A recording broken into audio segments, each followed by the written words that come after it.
کچھ لوگ صبح کرتے ہیں، دیہاتوں کے رہنے والے، بیڑی سگریٹ تمباکو کے عادی، تو اٹھ کر کے پہلے سگریٹ پیتے نظر آتے ہیں، بیڑی پیتے نظر آتے ہیں۔ تو سب کی صبح کرنے کی مختلف مختلف عادتیں ہیں۔ اب ہم قرآن سے پوچھتے ہیں، اے قرآن تو بتا صبح کیسے کریں؟ تو میرے پیارے آقا صلی اللہ تعالی علیہ وسلم کے پیارے دیوانوں،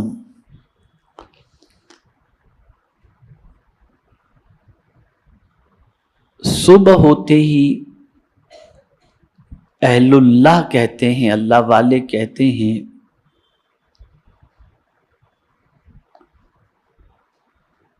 کہ ایسا کوئی دن نہیں جس میں ابن آدم کو صبح ہوئی اور اللہ نے اس پر 10 کام فرض نہ کیے۔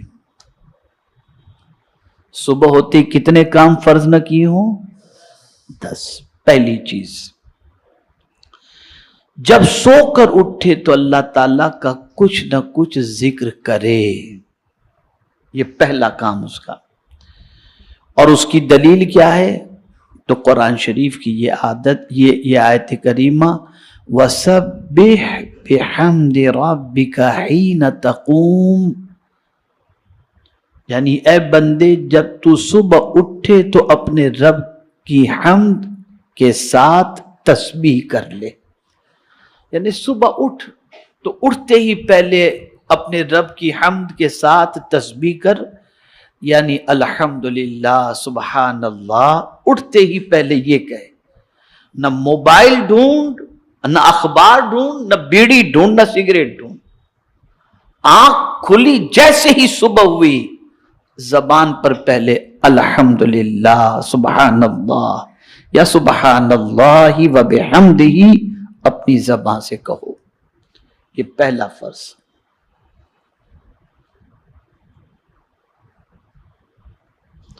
دوسرا، اب یہ بھی تفصیل طلب ہے، اس میں بھی اللہ عز و جل کے مختلف ارشادات ہیں۔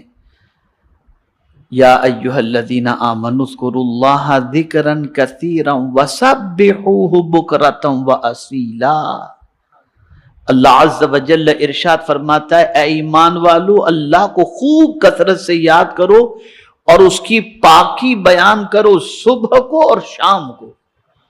صبح بھی اس کی پاکی بیان کرو یعنی سبحان اللہ کہو، اور شام کو بھی اس کی پاکی بیان کرو یعنی سبحان اللہ کہو۔ اب یہ دوسری بات بھی غور سے سننے کی ہے۔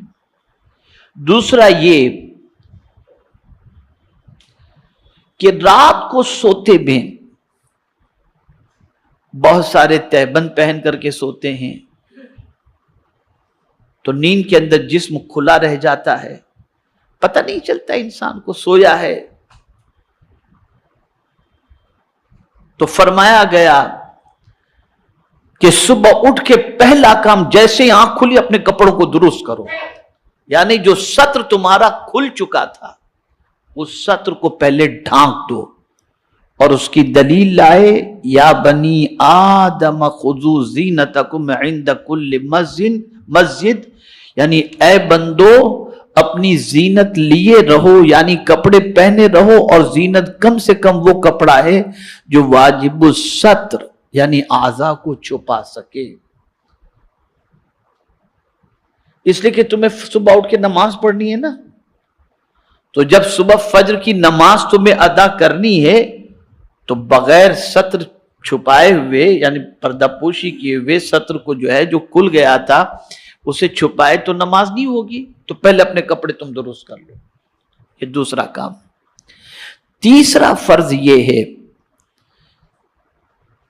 کہ نماز کے لیے نماز کے وقت میں بندہ کامل وضو کرے۔ اب دیکھیں ترتیب کتنی اچھی ہے، اٹھو تو سبحان اللہ الحمدللہ کہو، کپڑے درست کرو، اور پھر تیسرا کام کیا آ گیا، یا ایھا الذین آمنوا اذا قمتم الی الصلاۃ فاغسلوا وجوہکم، یعنی اب جب تم کپڑے بھی ٹھیک کر چکے، اللہ کی تسبیح بھی کر چکے، حمد بھی کر چکے، تو اب نماز کے لیے تم کو جانا ہے نا، تو پہلے وضو کر لو. یہ تیسرا کام. یعنی اب اٹھنے کے بعد ضرورت سے فارغ، آپ استنجا وغیرہ سے فارغ ہو گئے، اب نماز کی تیاری میں لگ جاؤ. یعنی یہ ابتدا اٹھتے کام، یہ فکر سب سے پہلے ہونی چاہیے. چوتھا فرض، نماز کو نماز کے وقت میں کامل طریقے سے ادا کرو. یہ نہیں کہ فجر کی نماز جانے دو، 10 بجے اٹھ کے پڑھیں گے والی پوزیشن نہیں، 11 بجے اٹھ کے پڑھنے والی پوزیشن نہیں. ان الصلاۃ کانت علی المؤمنین کتابا موقوتا. وضو ہو چکا، اب نماز وقت پر ادا کرو. یہ چوتھا فرض. پانچواں فرض یہ ہے کہ رزق کے بارے میں کیے ہوئے وعدے الہی پر پرامن رہے، یعنی مطمئن اور بے فکر. اس کی دلیل یہ ارشاد ربانی ہے کہ فرماتا ہے وَمَا مِن دَابَّةٍ فِي الْأَرْضِ إِلَّا عَلَى اللَّهِ رِزْقُهَا. یعنی اب صبح اٹھ کے سوچے اب کیا ہوگا، کھانا ملے گا کہ نہیں، روزی ملے گی کہ نہیں، تو مطمئن ہو جائے. نماز بھی تو نے پڑھ لی بندے، وضو بھی تو نے کر لیا، اللہ کی تسبیح بھی تو نے کر لی، حمد بھی بجا لایا. اب جب تم ان چیزوں سے فارغ ہو چکے تو روزی کی زیادہ فکر مت کرنا، اس لیے کہ اللہ نے تیری روزی کا ذمہ لے لیا ہے. اور جب روزی کا ذمہ لے لیا تو میرے پیارے آقا صلی اللہ تعالی علیہ وسلم کے پیارے دیوانوں، اب اللہ کا نام لے کر کے تو نکل، بے فکر ہو کر نکل. اس نے وعدہ کیا ہے تو نکلے گا تجھے وہ روزی عطا فرما دے گا، اس لیے کہ اس نے تیرے رزق کا ذمہ لیا ہے. میرے پیارے آقا صلی اللہ تعالی علیہ وسلم کے پیارے دیوانوں، اب یہاں ایک چھوٹی سی بات درمیان میں عرض کر دوں. صبح کی نماز ہو یا کسی بھی وقت کی نماز، خود بھی اٹھو، اپنے اہل و عیال کو بھی اٹھاؤ. خود بھی نماز پڑھو، اپنے اہل و عیال کو بھی نماز کا حکم دو. وَأْمُرْ أَهْلَكَ بِالصَّلَاةِ وَاصْطَبِرْ عَلَيْهَا لَا نَسْأَلُكَ رِزْقًا نَحْنُ نَرْزُقُكَ. اپنے اہل و عیال کو نماز کا حکم دو اور خود بھی نماز پر قائم رہو. اللہ فرماتا ہے میں تم سے روزی نہیں مانگتا، میں تم کو رزق عطا کروں گا، میں تم کو روزی عطا کروں. تو رزق کے سلسلے میں صبح اٹھ کر مطمئن ہو جاؤ. اس پر ایک اور حدیث شریف میں دلیل کے طور پر لاؤں کہ آقا کریم صلی اللہ علیہ وسلم ارشاد فرماتے ہیں صبح کے وقت روزی کا فرشتہ روزی لے کر کے آتا ہے. جب بندہ نماز پڑھتا ہے تو اس کے حصے کی روزی اسے دے دیتا ہے، اور اگر بندہ پڑا رہتا ہے تو اس کی روزی لے کے چلا جاتا ہے. تو پتہ چلا اٹھے، نماز ادا کر لیے، تمہارے حصے کی روزی کے لیے تم مطمئن ہو جاؤ، اللہ تمہارے حصے کی روزی تمہیں عطا فرمائے گا. اب چھٹا فرض یہ ہے کہ اللہ کی تقسیم پر قناعت کرے. یعنی اب آپ نکلے تو آپ نے دیکھا کسی کو صبح دکان کھولتے ہی ہزاروں کا مال اس کا بک گیا، اور آپ کی شام تک کوئی کسٹمر آپ کی دکان پر نہیں آیا، تو آپ یہ سوچیں کہ یار مجھے اتنا کم اس کو اتنا زیادہ کیوں. تو اب اس پر دلیل آ رہی قرآن کی. اللہ اکبر. قرآن کہتا ہے نحن قسمنا بینہم معیشتہم فی الحیات الدنیا، یعنی ہم نے بندوں کے درمیان ان کی دنیاوی زندگی میں گزر بسر کی چیزیں بانٹ دی ہیں، اپنی مشیت و حکمت سے بعض کو بعض پر فضیلت دے دی. یعنی اللہ یہ فرماتا ہے مجھے معلوم ہے کس کو کتنا دینا، تو ہم نے تقسیم کر دیا ہے، اس کو اتنا دینا ہے، اس کو اتنا دینا ہے. تو تمہیں جتنا مل جائے تم اس پر قناعت کرو. اور اگر کوئی قناعت کرے تو کیا ہوتا ہے؟ تو آقا کریم صلی اللہ علیہ وسلم فرماتے من قنع جل ومن طمع ذل. جو قناعت اختیار کرتا ہے، جتنا میرے کریم تو نے عطا کیا تیرا شکر ہے، تو اللہ فرماتا ہے میں اسے عزت عطا کر دیتا ہوں.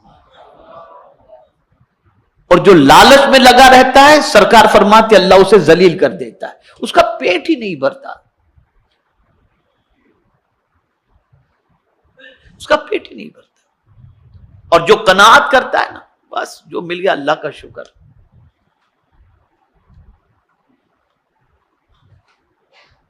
اس کو میں قرآن مقدس کی دوسری آیت کی روشنی میں بھی سمجھا سکتا ہوں. قناعت کو اگر سیکھنا ہے تو چونٹی سے سیکھو اور پرندے سے سیکھو.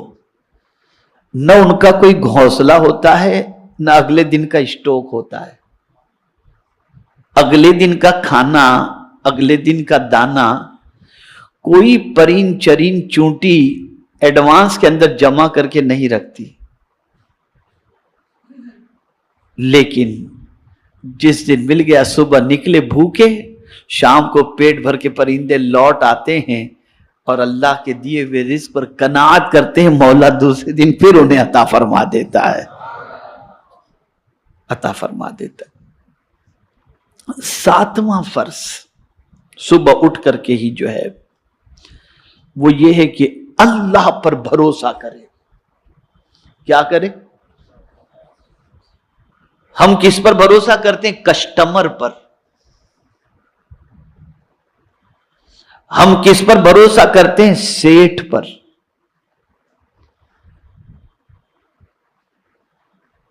اور قرآن کہتا ہے اللہ پر بھروسہ کرو. بہت اہم بات عرض کر رہا ہوں. اگر اس نقطے کو آپ نے ذہن میں محفوظ کر لیا نا، تو میں یقین کے ساتھ کہتا ہوں آپ کے دل سے پوری زندگی جو ہے نا، اس کو یاد رکھیں گے تو پوری زندگی انشاءاللہ العظیم آپ ٹینشن فری ہو جائیں گے. ابھی کنونشن کے اندر مغرب کے بعد میرا بیان تھا مہاپولی میں. میں نے وہاں ایک جملہ کہا تھا، وہی یہاں پر کہہ دیتا ہوں، اس کے بعد آیت کی طرف آتا ہوں. میں نے کنونشن میں ایک قول پیش کیا، راستہ ایک ہی تھا. راستہ بولیے بولیے، راستہ ایک ہی تھا. فرعون ڈوب گیا، موسیٰ علیہ السلام نکل گئے. راستہ ایک ہی تھا، فرعون ڈوب گیا، موسیٰ علیہ السلام نکل گئے. وجہ یہ ہے کہ فرعون کو راستے پر بھروسہ تھا، موسیٰ کو خدا پر بھروسہ تھا.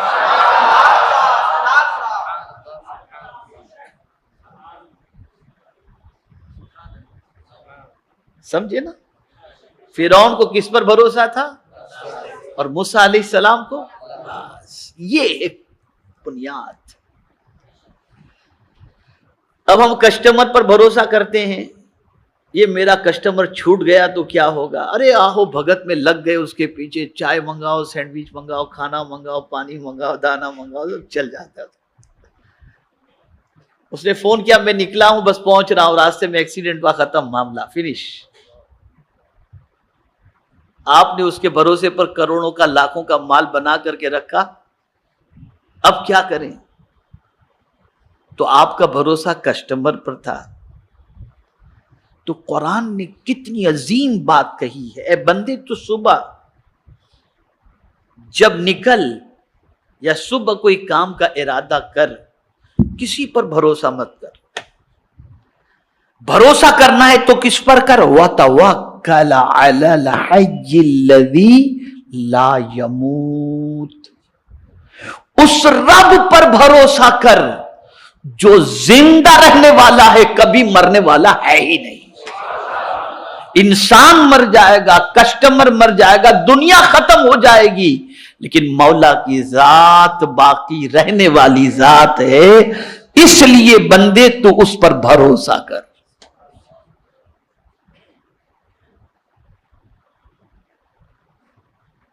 یہ صبح ہوتے کیا ہوگا، کیسے ہوگا، کچھ بھی.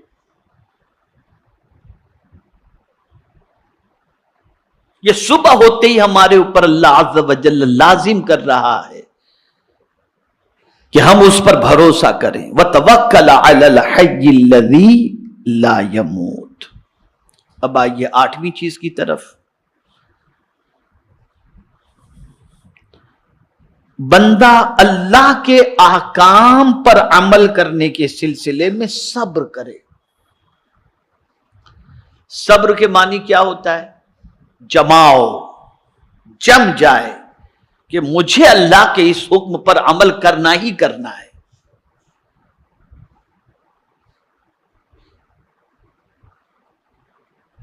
عام طور پر بندہ سوچتا ہے کہ جھوٹ بولوں گا تو دھندا چلے گا، یار اگر تھوڑا سا یوں بول دوں گا تو کام چل جائے گا، اور وہیں اللہ کے حکم سے بندہ پھسل جاتا ہے، بجاوری نہیں کر پاتا۔ لیکن قرآن کہتا ہے فاصبر لحکم ربک، یعنی اے بندے اپنے رب کے حکم کی تعمیل کے لیے برداشت کر، یعنی بندے تو برداشت کر لے، نہیں مجھے تو میرے رب کے حکم پر ہی عمل کرنا ہے، ختم ہو گئی بات۔ ملنا ہوگا اتنا ملے گا، دینے والی ذات اللہ کی ہے، میں کیوں جھوٹ بول کر کے اپنی آخرت کو برباد کروں؟ جم جاؤ اس کے اوپر، یہ تمہارے اوپر فرض ہے، اٹھتے ہی فرض بن جاتا ہے۔ اس لیے کہ اللہ کے حکم پر عمل کرنے سے اگر کوئی روکتا ہے تو وہ شیطان روکتا ہے اور وہ نفس روکتا ہے۔ تو صبح ہوتے ہی مائنڈ یہ سیٹ کر لینا چاہیے کہ مجھے اپنے رب کے حکم پر صبر کرنا ہے اور اس پر جمے رہنا ہے۔ یہ 8واں فرض۔ 9واں فرض، کیا ترتیب فقیہ ابو اللیث سمرقندی رحمت اللہ تعالی علیہ نے دی ہے، واللہ میں کہتا ہوں کہ ان کی عظمتوں پر قربان، کہ اتنا اسٹیپ بائی اسٹیپ انہوں نے قرآن کی آیت کی روشنی سے سمجھایا ہے کہ بندہ اگر صبح اس حال میں کر لے تو اس کی صبح بھی اچھی، اس کی شام بھی اچھی، اس کی زندگی بھی اچھی، اس کی موت بھی اچھی بنتا ہے۔ اب دیکھیں 9واں فرض کیا بتاتے ہیں؟ اللہ تعالیٰ کی دی ہوئی نعمتوں پر اس کا شکر ادا کرے، یعنی نعمت کی قدر کرے، ناقدری نہ کرے۔ دلیل اس کی یہ آیت کریمہ ہے، فرماتا ہے وَاشْكُرُوا نِعْمَةَ اللَّهِ ان کنتم ایاہ تعبدون، یعنی اے بندو اللہ کی سب نعمتوں کو یاد کرو، دھیان میں لاؤ، اگر تم تنہا اس کی عبادت کرتے ہو، اگر تم تنہا اسی کی عبادت کرتے ہو۔ اور سب سے پہلی نعمت بعد وجود و حیات تندرستی ہے، اور سب سے عظیم ترین نعمت دین اسلام ہے، یعنی اللہ نے تمہیں صبح اس حال میں عطا فرمائی کہ تم تندرست ہو، تو اللہ کا شکر ادا کرو۔ اے کریم تیرا کروڑ احسان کہ تو نے ہمیں تندرست رکھا، اور پھر اسی کے ساتھ تمہیں اللہ نے روزی عطا فرمائی، تو اس نعمت کی ناقدری مت کرنا کہ پیسہ آیا تو عیاشی میں اڑا کے آ جاؤ، ناقدری مت کرنا، اس کا شکر ادا کرو۔ شکر کرنے کا مطلب یہ نہیں کہ صرف الحمدللہ کہہ دو یا سد شکر بجا لاؤ، یہ تو ہے ہی شکر کا ایک طریقہ، اور شکر کا ایک طریقہ یہ ہے کہ اللہ نے جو نعمت عطا فرمائی ہے اس نعمت کو اس کے ارشاد کے خلاف عمل نہ کرنا اور اس کا استعمال نہ کرنا، یہ بھی اللہ کی نعمت کی قدر ہے اور اللہ کی نعمت کی شکر ہے، اللہ کی نعمت کا شکر ہے۔ اور پھر آپ نے کما لیا، اب پیسہ کریں کیا؟ اللہ نے آپ کو روزی بھی عطا فرمائی، صحت بھی عطا فرمائی، اللہ کے حکم پر آپ جمے بھی رہے، آپ نے تسبیح بھی کی، آپ نے تحمید بھی کی، اب کیا کریں؟ تو آپ نے یہ روحانی غذاؤں کا تو اہتمام کر لیا، اب بھوک بھی تو لگی ہوگی نا، تو اب 10واں فرض قرآن کہتا ہے کلوا من طیبات ما رزقناکم، پاکیزہ چیزوں میں سے کھاؤ جو ہم نے تم کو روزی عطا فرمائی ہے، یعنی اب تم کو مال ملا تو جو آیا وہ مت کھا لینا، پاکیزہ چیزیں کھانا، اس لیے کہ روزی ہم نے دی ہے، زندگی ہم نے دی ہے، تندرستی ہم نے دی ہے، مال ہم نے دیا ہے۔ جب سب کچھ ہم نے دیا تو ہماری تسبیح بھی کرو، ہماری عبادت بھی کرو، اور ہمارے دیے ہوئے مال میں سے حلال چیز کھایا کرو، ناجائز چیز قطعی طور پر نہ کھایا کرو۔ یہ 10 فرض تھے قرآن کی روشنی میں جو میں نے آپ کے سامنے پیش کیے، جو صبح اٹھتے ہی ہر مسلمان کو اس کا خاص طور پر خیال کرنا چاہیے۔ میرے پیارے آقا صلی اللہ تعالی علیہ وسلم کے پیارے دیوانوں، صبح کو اٹھنے والوں کے لیے نیتوں کے مطابق حصے ہوتے ہیں. جیسی نیت، صبح اگر کوئی بندہ اٹھے نا تو اس کو جو ملتا ہے اس کی نیت کے حساب سے ملتا ہے. اللہ اکبر. فرمایا گیا کہ لوگ 3 صنفوں پر صبح کرتے ہیں، 3 عادتوں پر. ایک صنف وہ ہے جو مال دنیا کی طلب لے کر اٹھتی ہے، یعنی ایک گروہ ایسا ہے، ایک ایسا آدمی ہے جو صبح اٹھتا ہے تو اٹھتے اس کو فکر مال مال مال مال، اٹھتے کتنے کا آج کمانا ہے، کتنا یہ کرنا ہے، بس اسی کی فکر ہے. دوسرا جو ہے طلب اسم میں، یعنی گناہوں کے سوچ میں اٹھتا ہے کہ یار آج تو میں اٹھ کر فلاں معاذ اللہ یہ کروں گا وہ کروں گا، ایسا گناہ ویسا گناہ. اور تیسرا وہ ہے جو طلب طریق میں اٹھتا ہے، دین کے راستے پر چلنے، سیدھے راستے پر چلنے کی نیت سے اٹھتا ہے. اب سنیے کیا فرمایا گیا. وہ شخص جسے صبح ہوئی ہے مال کی طلب، یعنی مال فضول اور مزید کی حرص میں، تو وہ اپنے رزق سے زیادہ نہیں کھائے گا. جس نے صبح کی نا مال مال مال مال، تو ملے گا اتنا ہی جتنا اس کو اللہ نے دینا ہے، اس سے زیادہ تو اس کو ملنا نہیں ہے. لیکن وہ حرص کی وجہ سے، وہ لالچ کی وجہ سے، زیادہ کی طلب کی وجہ سے اسے ہوگا کیا؟ تو اللہ اکبر. میرے پیارے آقا صلی اللہ تعالی علیہ وسلم کے پیارے دیوانوں، 1000 کمالے زیادہ سے زیادہ اس کو مل جائے پھر بھی اس کو صبر نہیں ملے گا، سکون نہیں ملے گا. جس شخص نے صبح اس حال میں کی کہ مال کی کثرت کی طلب میں اس نے صبح کی، کثرت کی طلب میں اس نے صبح کی، لالچ کی طلب میں اس نے صبح کی، نہ اللہ کا ذکر کیا، نہ تسبیح کی، نہ تحمید کی، نہ نماز پڑھی، نہ کچھ کیا، کچھ بھی نہیں کیا، مال مال مال، بس اسی ٹینشن میں سب اٹھا اور سب اسی میں لگا رہا، تو اس کو سکون کی دولت نصیب نہیں ہوگی. اور اسی طریقے سے وہ شخص جس نے صبح کی اس حال میں کہ یار اٹھ کر کے تو فلاں گناہ کے لیے جانا ہے، فلاں بدکاری کے لیے، فلاں برائی کے لیے، تو فرمایا گیا اسے رسوائی اور ذلت کے علاوہ کچھ نہیں ملے گا. اسے ذلت ملے گی، اسے رسوائی ملے گی. اور وہ شخص جس نے صبح اس حال میں کی کہ وہ سیدھے راستے پر چلنے کی نیت سے صبح کی کہ مولا آج میں تیرے بتائے ہوئے راستے ہی پر چلوں گا، تو فرمایا گیا اسے روزی بھی ملے گی، سکون بھی ملے گا، اور عزت بھی اللہ عطا فرمائے گا. روزی بھی ملے گی، سکون بھی ملے گا، اور عزت بھی اللہ تعالی عطا فرمائے گا. تو میرے پیارے آقا صلی اللہ تعالی علیہ وسلم کے پیارے دیوانوں، عرض کرنے کا منشا یہ ہے کہ صبح اس حال کے اندر کریں کہ اللہ عز و جل کی اطاعت کا جذبہ ہو، تحمید و تقدیس ہو، تسبیح و تحلیل ہو، اور اٹھتے ہی بیڑی، موبائل، سگریٹ، یہ وہ اس کی فکر قطعی طور پر نہ کریں. جیسے ہی آنکھ کھلی الحمدللہ سبحان اللہ الحمدللہ الذی احیانا بعد ما اماتنا والیہ النشور سبحان اللہ وبحمدہ. اب یہاں ایک آپ کو سرکار صلی اللہ علیہ وسلم کی سنت بتا دوں کہ بہت سارے بہت سوتے ہیں لیکن اٹھتے ہیں جیسے ہی ہوتے ہیں جیسے. پھر ابھی بھی میں دیکھ رہا ہوں اجتماع کے اندر کچھ لوگ ہیں جو یہاں تک کھا کر کے آتے ہیں ڈھیلے ڈھالے پڑے ہوتے ہیں ایسے ہی بالکل مردے کی طرح. ایسے کچھ لوگ پوری نیند کر کے صبح اٹھتے ہیں پھر بھی ان کی جان میں جان نہیں ہوتی، نہ ہل پاتے ہیں نہ چل پاتے ہیں. 10 گھنٹے سو کر اٹھتے ہیں پھر بھی غنودگی طاری رہتی ہے. تو آقا کریم صلی اللہ علیہ وسلم نے ایک نسخہ عطا فرمایا کہ اگر تم چاہتے ہو کہ اٹھنے کے بعد تم فریش ہو جاؤ،